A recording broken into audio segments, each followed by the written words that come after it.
After the reveal of the Ocarina of Time remake that is coming out later this year, fans have been theorizing like crazy.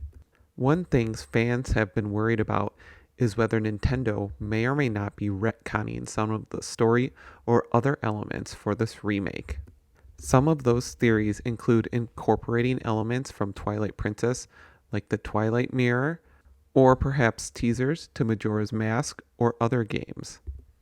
Another idea that a lot of fans seem to not really like is the idea of Rauru, the first king of Hyrule, potentially having his appearance changed to look more like the Zonai from Tears of the Kingdom.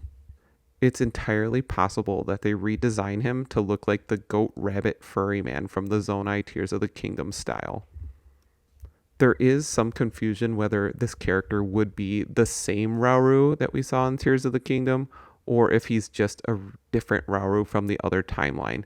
This is where you would have to do some real mental gymnastics to try to make it the same character from Tears of the Kingdom. Since for him to be existing in that same timeline, he would have had to have sealed Ganon in the past and still be sealing him and holding him in place in the future when Ocarina of Time takes place. But at the same time, another Ganon would have to have been born and then also get sealed away by him again while he's already sealing the Ganon that's underground. So it's kind of weird, not totally impossible that they wouldn't do something strange like that.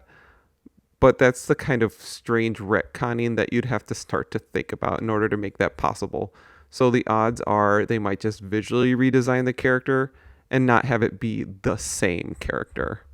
Some other ideas are whether they might incorporate the new Null character from the Echoes of Wisdom, that perhaps the lore could change where the goddesses are said to seal the null or the darkness or the nothingness that away that was mentioned in that game. So there's another possibility for some story retcons there.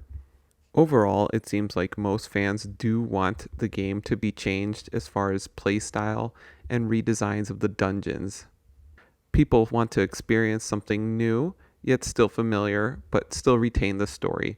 So they can still adjust the story and retcon a few things, and it would still be the same because the actual story for Ocarina of Time is not very complicated. It's usually some little bit of dialogue from Sheik, then you go through the dungeon, go to the next place, get a little dialogue, but the overall story is fairly simplistic, so adding things to it won't really change it all that much. I personally hope they give us a jump button and let us climb objects and also run around a little more freely, more of like the Breath of the Wild control style.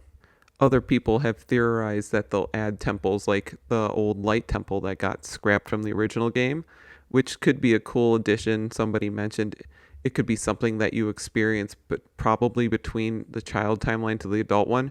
Maybe as you enter the sacred realm, you're forced to go through that entire temple as a trial, and then when that's over, you wake up in the future timeline, that would be kind of cool to actually see that happen.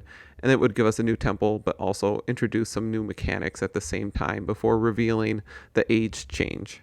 I wonder if they'll make Link right-handed or not. They did reveal that the Triforce appears on his left hand as it did before, and that's another thing that fans are debating is, does the Triforce appearing on his hand as a child change anything?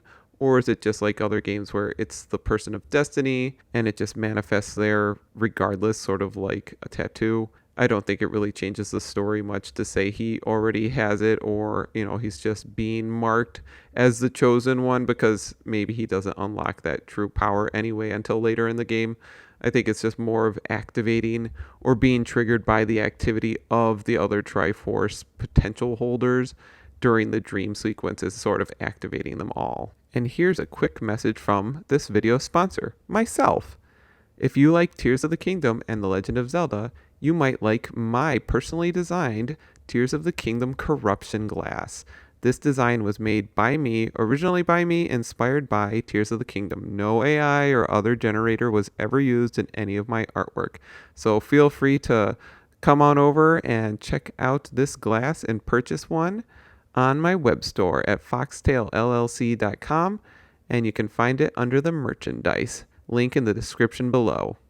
So Rauru's design actually kind of looks like the owl, the Gabora or whatever his name is. So his design is obviously inspired to kind of look like that, which makes it even more suspicious that the Tears of the Kingdom design is made to look like that character.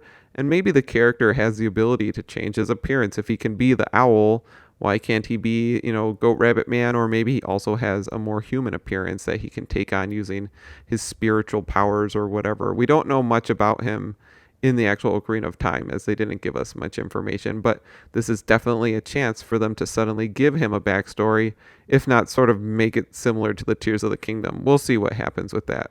I also actually believe that the studio that is helping create this, or the primary studio making this, is most likely Monolith Soft. I think this because of the interviews that they recently released that really go in depth into the development and their partnership with Nintendo and how deeply that team was involved in making Breath of the Wild and Tears of the Kingdom. And they state several times that they want them to become way more involved in the Zelda creation process. If you're interested, you can see my machine translated graphic files I created of these interviews on my website. They're free to access and free to use. Just go to foxtailllc.com and check out the news section, and you can download the files there. What would you like to see them do with the story? Do you want them to make Rauru look like a Zonai? Do you want him to stay the same? Do you want to see other game information kind of hinted and teased at and retconned in this game? Feel free to share your thoughts, and if you like my content, feel free to support me on my donations and tips on my website, foxtailllc.com. Thank you for listening.